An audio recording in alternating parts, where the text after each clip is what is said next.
Snow has returned to the area. It's coming down pretty good in some spots, so we'll talk about that. And we have more Arctic air and below zero wind chills to talk about as well. All of that straight ahead. Also first at 4, the United States targets the leader of the Islamic State, the explosive ending of the raid, and why President Biden says the U.S. took extra steps to protect civilians. Here's Paula.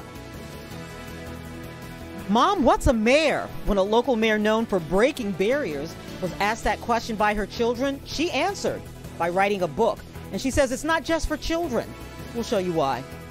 Live from downtown Detroit, home of WDIV and Click on Detroit, Local 4 News First at 4 starts now. Good afternoon, I'm Karen Drew. First at 4, this is a look at downtown Detroit right now. We are seeing more snow down here, and we know some of you are as well, especially to the south. Now, we knew this would be a two-day event. Meteorologist Paul Gross is standing by to show us what is happening right now.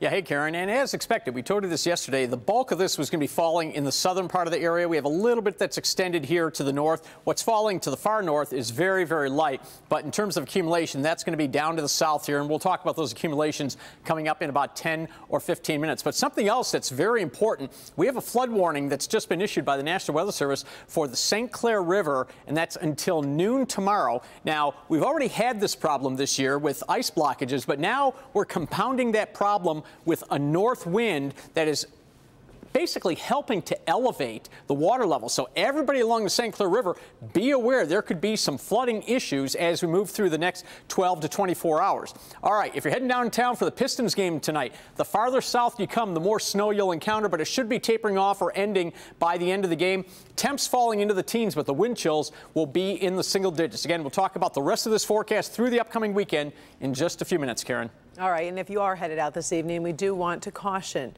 We are told the snow is making it pretty rough and slick on some roads, and obviously that's never fun, especially during the evening drive. You're looking live right now at the Lodge. One of our photographers just left the station to give you a look exactly at what the current conditions are there. You can see, obviously, the center lane clear. Those two other lanes are pretty well clear. Traffic looks like it's moving at posted speeds, but there are some slick spots. Now, even as snow continues to fall, many people are trying to dig out. Plows have been out all day in most communities, and the city of Detroit says crews are making great progress. The city says snowplow drivers are ahead of schedule. They're clearing 2,500 miles of streets, and that includes the main roads and the neighborhoods. Our residential plowing contractors began this morning at 6 o'clock, so they're 8 hours into the 36 hours that we give them to complete the 1,880 miles of residential streets that they're responsible for plowing. Behind me, the one map shows in blue the portion of the city that they've been able to complete to date, so we're very happy with how they've been progressing. The city believes it will all be cleared by tomorrow night at 6. Now, we did talk about the snow being a little heavier in the south. We also sent a camera crew to Monroe this afternoon. You can see the shoveling is underway there as well. Even though more light snow has been falling, Paul will be back in just a few minutes with your full forecast. It's finally official. Women in Michigan will no longer have to pay the 6% sales tax on menstrual products. The legislature's repeal of the so-called tampon tax goes into effect today. The leader of the state house, Democrats, released a statement to mark the occasion that says, quote, women have paid thousands of dollars toward this archaic and discriminatory tax over their lifetime, contributing to period poverty, which affects too many in our state. President Joe Biden tackling gun violence across the country during a trip to New York. He stopped at NYPD headquarters in the wake of the funerals for 2 on-duty officers shot last month. The president says $350 million of additional funding will be put into cutting crime. He's also calling for aggressive enforcement of gun safety laws. New York City Mayor Eric Adams supports the president's response. The president is here because he knows what the American people want: justice, safety, and prosperity, and they deserve every bit of it. And he wants to end the gun violence in our city and in our country, and a future built on equality and opportunity, because the lack of the two feeds the gun violence that we are seeing. The president's strategy relies heavily on support from local officials as Congress shows no willingness to pass gun legislation. Right now, polls show voters feel Republicans do a better job of dealing with gun violence. Hours earlier, President Biden spoke about the high-stakes, high-risk operation to capture a leader of the Islamic State. These photos from the White House show the president and vice president in the Situation Room watching as that raid unfolded. Today, we're hearing more details about the explosive ending of that raid. We'll bring in Kim for the latest on that. Hi, Karen. Good afternoon. The raid targeted Abu Ibrahim al-Quraishi, who took over as leader of the terror group back in 2019 after his predecessor was killed during a raid in the same region. President Biden praised U.S. forces today and said the raid sends a message. Last night's operation took a major terrorist leader off the battlefield, and it sent a strong message to terrorists around the world. We will come after you and find you. Now, the raid was carried out in northwestern Syria overnight.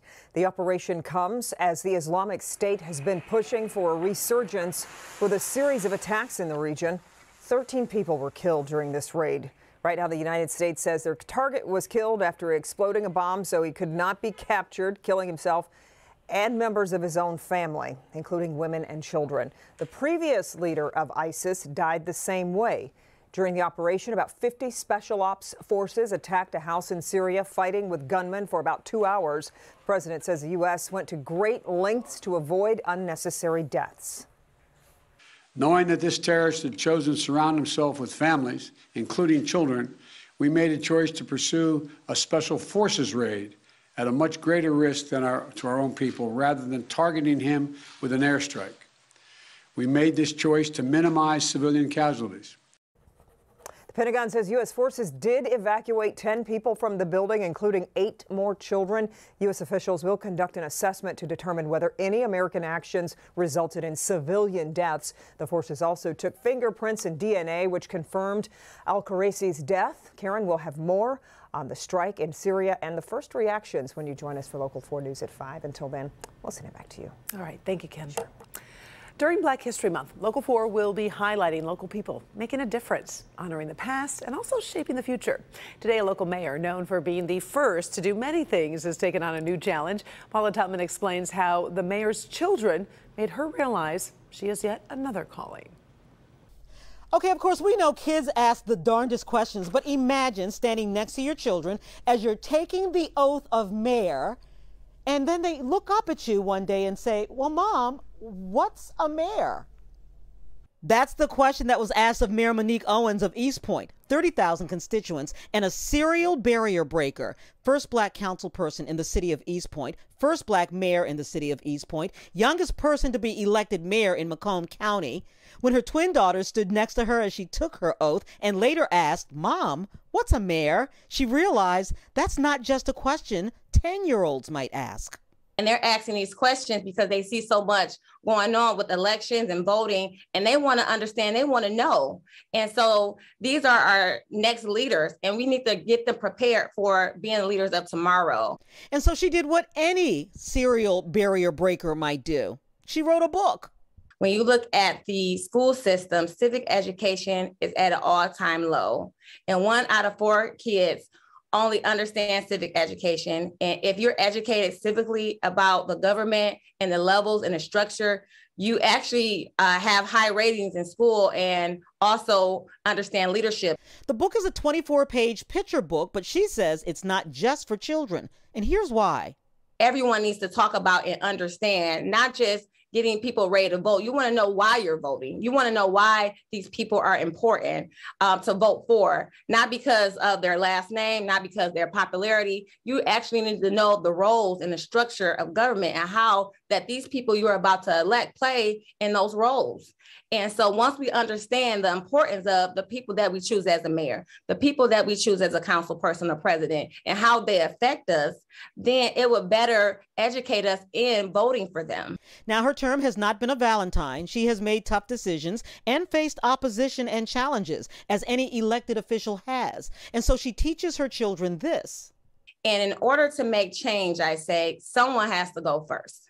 Somebody has to be first. And God told me it was going to be you, Monique Owens. And I said, let's go. Every leader faces challenges. If you're a leader, you know, as also educators and things like that, we face challenges in the day-to-day operation. You know, this is what we do, but somebody has to do the job. So Mayor Owens will have several book signings in East Point, of course, when her book comes out in March. The book, by the way, is available for pre-order, and we'll put that information on clickondetroit.com and our social media platforms. Paula Tutman, Local 4. The mayor also has a civic action behind her book. So when you go to her website, you'll also have the opportunity to buy books for disadvantaged children as well. By the way, if you go online searching for more information, look for the page dedicated to Black History Month.